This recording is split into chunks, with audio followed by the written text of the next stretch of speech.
Once again here on Boxing News today, and we do have some interesting stories as usual lined up ready for you. I'll start off with just a couple of previews, upcoming fights. Callum Walsh and Ismail Villarreal, they're going toe-to-toe for the WBC Silver Super Welterweight title.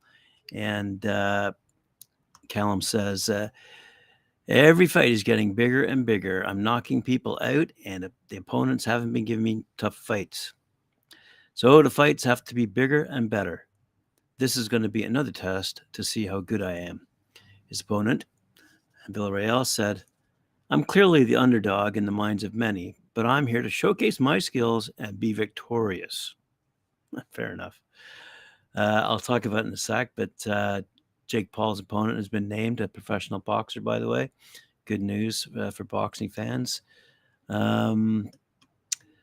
Because, quite frankly, Jake Paul will attract his fans to his fights and thus to boxing in general. That's my opinion.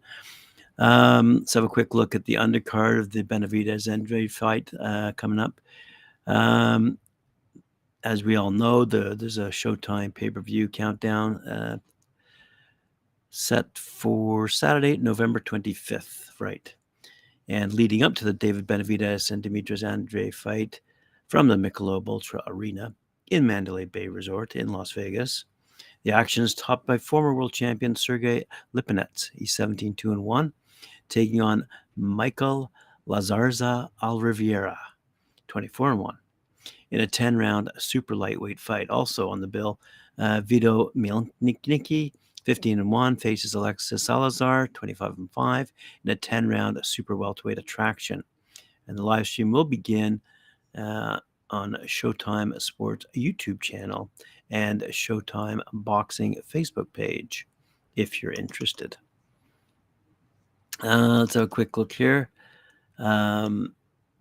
Retired heavyweights Donovan Razor Ruddock, now 59 years of age, and James Lights Out Tony, 55, are scheduled to meet in the ring this weekend in an exhibition match that is billed as a competitive fight. Oh, stop it. The action takes place inside Kingston, Jamaica's National Indoor Sports Center and can be seen, holy crap, on pay-per-view for $29.99 US dollars on Fight TV, apparently. Oh, this is too funny. In addition to undercard bouts, the price of admission includes a live performance by Grammy Award-winning King of the Dancehall, Beanie Man, and a special appearance by commentator Amir Tyson, son of Iron Mike Tyson. Boy, if that doesn't start your day off right. Okay, let's have a quick look here at a fight that got canceled. Did I mention it the other day? I think so. Yes, I did. Anyway, let's double check this one. Comida Promotions has abruptly announced that the event featuring a well-publicized encounter of WBC number 5, 130-pounder and WBO AB champ Mazanuri Rakishi and Carlos Flores this coming weekend was canceled. Yes, I did read this. I should have just got to that part. Since the Mexican's passport was found stolen just before his departure from Mexico City.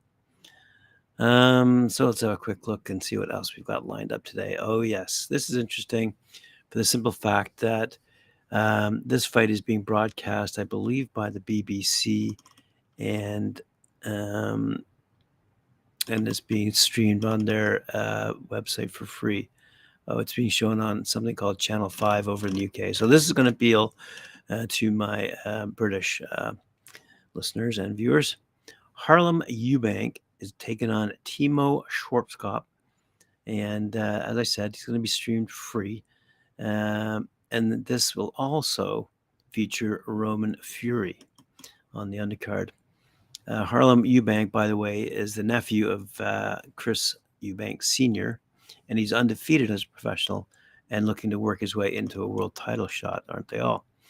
He last fought in July, beating Ishmael Ellis in an entertaining fight, and now he takes another step up. Schwarzkopf is 22-5 in the pro ranks, but picked up a big win over ring veteran Miguel Vasquez in his last outing. And now he'll be looking to spoil the party on the South Coast. I believe it's taking place in Brighton. Also on the card, as I said, is Tyson Fury's brother Roman, who has a 2-0 record and is hoping also to progress his career quickly.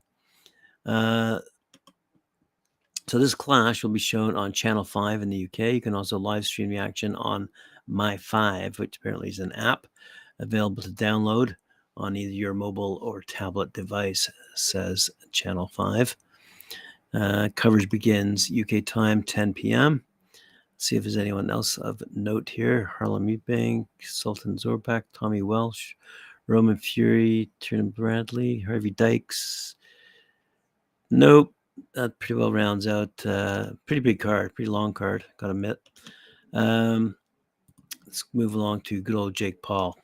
Great headline, although it's a question. I don't really like questions as headlines, but nonetheless, can Jake Paul finish 2023 with a better record than Terence Crawford? Love that headline, although it's a question. But anyway, so let's see what this is on ESPN, by the way. Let's have a quick look and see if I can see who wrote it. Doesn't really matter, but it's on ESPN. Here's a surprise. Jake Paul could end 2023 with a better record than many of the top 10 pound-for-pound fighters, including Terence Crawford, Dimitri Bivol, Tyson Fury, and Oleksandr Usyk. But to get that win, Paul needs to face his first real professional boxer. Former heavyweight champ Deontay Wilder hasn't fought this year, and chances are he'll have 0 fights in 2023. And middleweight champion Jermell Charlo, who hasn't fought in 2.5 years, returns on November 25th in a non-title fight against Jose Benavidez Jr. WBC interim super middleweight titleist David Benavidez, Jose's brother, faces Demetrius Andrade on the same card's main event, and the winner getting closer to a fight against undisputed champ Canelo Alvarez. That remains to be seen. November 16th, same card in Las Vegas, Shakur Stevenson faces Edwin Dos Santos for the vacant WBC lightweight title. Emmanuel Navarrete defends his WBO junior lightweight title against Robson Conchezo. And can this be a setup, by the way, for Stevenson Navarrete mega fight in 2024? So a few of the ESPN writers chime in. I believe this is Mike Coppinger, potentially. Let's have a quick look here. Nope, Mrs. Mark Riamonde says, don't be surprised if Jake Paul ends the year with more wins than pound-for-pound fighters Crawford, Usyk, and Fury.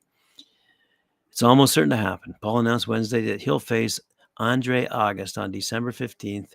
August has a 10-1 record. By comparison, Paul is 7-1 in 8 pro bouts, but he's fought only once since November 2019. In other words, it's the exact kind of foe Paul's critics have been screaming at him to face since he was 2-0, a real boxer. That's what they want. There's no doubt those same critics will be the ones writing "who" underneath social media posts. It's going to take a long time for Paul to make the boxing public and media believe in him as a legit purveyor of the sweet science. Maybe it'll never happen. But this next fight will represent something of a reset for Paul. He and his team have been focusing on money fights and huge events. That has resulted in him beating high-profile MMA fighters in their late 30s or 40s, like Nate Diaz and Anderson Silva. Who could fault Paul for doing that? This is prize fighting. There will surely be more blockbuster fights like the aforementioned ones for Paul down the road. In the short term, he's going to be working on building his record and improving his skills. So yes, expect Paul to be 2-1 by the close. 2-1. All right. I thought his record was 7-1. But anyway, so yes, I expect Paul to be 2-1 by the close of 2023, barring something unexpected happening. Sorry in advance to Bud and the Gypsy King. Alrighty. I want to mention this article, which I've placed the URL in the description below. It's a story about women in the ring.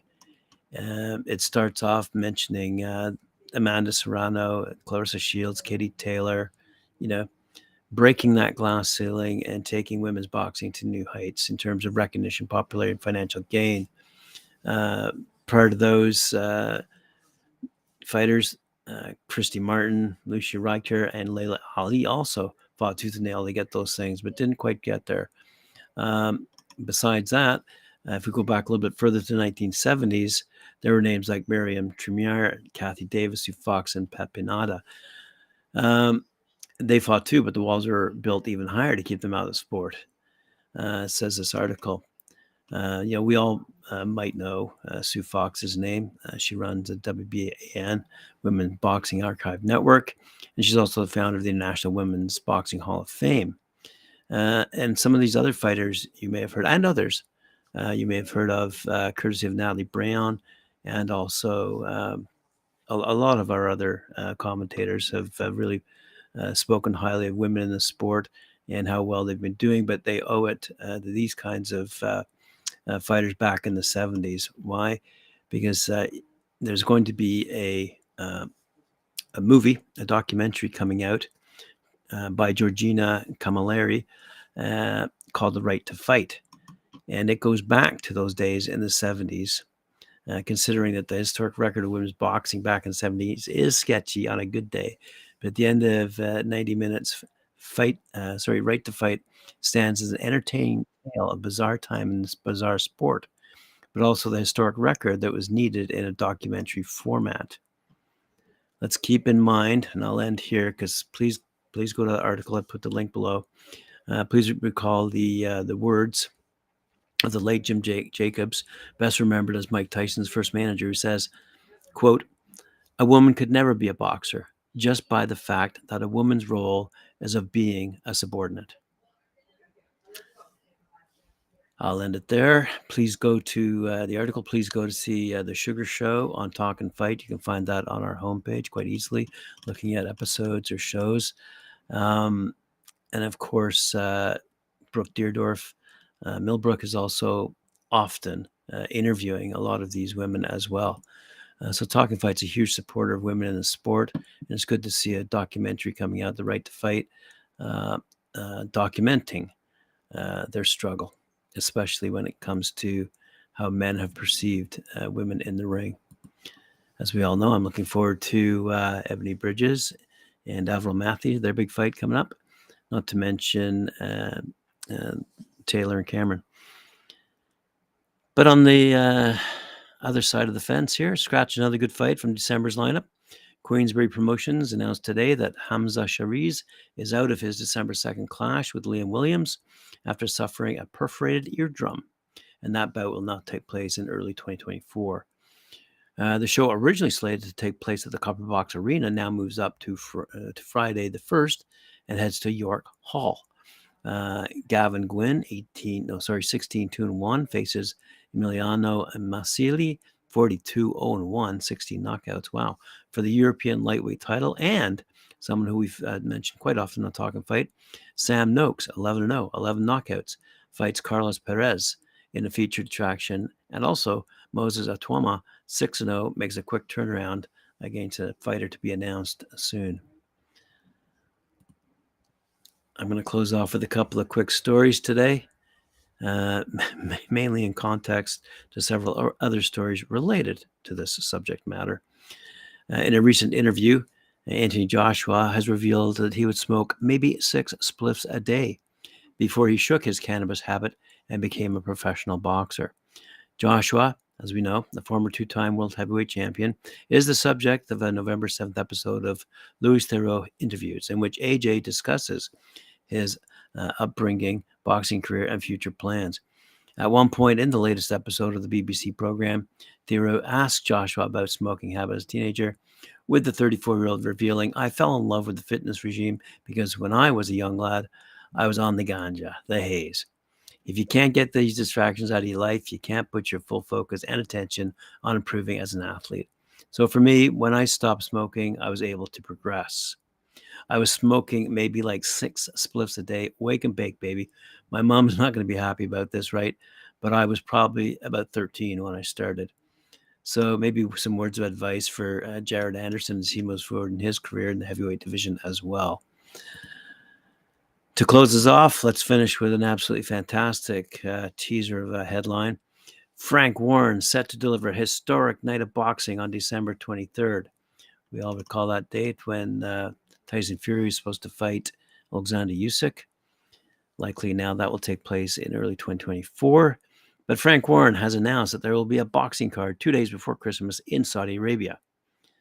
On goes his article to talk about Tyson Fury and their potential fight that was going to take place But this is the nuts and bolts of this particular article.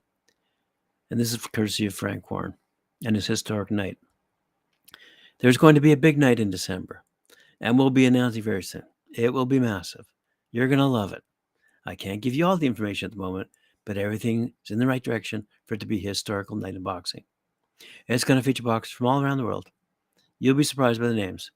There's some great British fighters too. Wow. There goes that headline right out the window.